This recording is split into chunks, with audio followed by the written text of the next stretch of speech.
Merry Christmas, everyone. I'm making this video because, as you can see, my old van that was out on the street is now in my front yard. And there's a reason for that. So about 9:30 this morning, I get a knock at the door. I'm waking from my sleep. I was still sleeping. And there's Officer Maloney, I think is his name. I'm sorry, Officer Maloney. I said a lot of mean words to you, and you're just the messenger.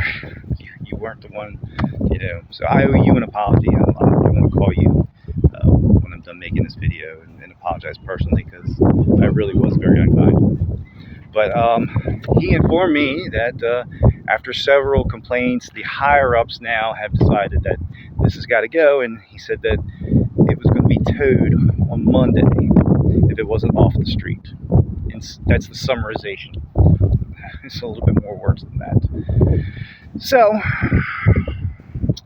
I asked him for what code it was, and he cited, the ordinance in Easton. So I went and looked up the town of Easton, and their ordinance said that they had to give written notice from the zoning enforcement. And so when I called him back a little bit later, he cited, Maryland law. Yeah, I think he alluded to Comar, and he said that he can give me 48 hours. And so it is what it is. He said, get it off the street. So that's exactly what I did. So here's that old van. And ironically, I was last night literally was talking about what to do with this daggone van to get rid of it. So I was actually on my list of days to call around and see if people wanted to remove, but not today, because there's a neighbor in my neighborhood who I guess is ballsy enough to call the police, but not ballsy enough to come knock on my door and say, hey, what are you doing with this van? It's an eyesore, or whatever it is, and come talk to me, because I'm actually not a hard person to talk to. As anybody knows, lived here for 24 years. Almost everybody knows me. Maybe some of the new people in the neighborhood don't. But anyways, so I'm going to introduce you.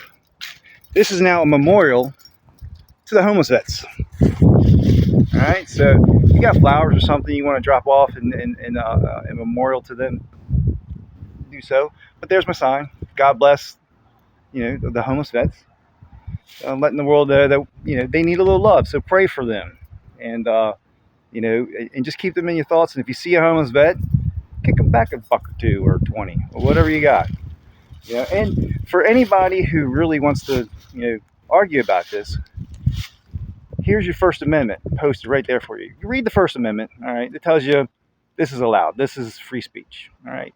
This memorial is free speech, okay? And if you come and you try to decide to take this with the tow truck or send me little nasty little love letters, 18 USC 242 and 42 USC 1983, that talks about the color of law. So you should go look that up, all right, about what the color of law is. All right, but here's a little handy guide telling you what it is, right, in summary. All right, and then who it applies to, and then we talk about deprivation of rights. All right, this is a little real quick and dirty understanding of what deprivation of rights. Now, I'm not a legal scholar, obviously. I'm not an attorney, but I do know that right there gives me a right to have this memorial, to have my sign. And if anybody from the government decides that they want to come take it, they got a little bit of a fight on their hands as far as the legalities of this. All right. And I know that the Institute for Justice would probably like a battle like this. Maybe the ACLU might like the battle like this. And I'm sure there's some other groups. So just to let you know, whoever the coward is in the neighborhood who keeps calling the police on me about this, look at the new memorial that's in my yard because of you. Thank you, neighbors. God bless. God bless the homeless veterans. Merry Christmas to you all.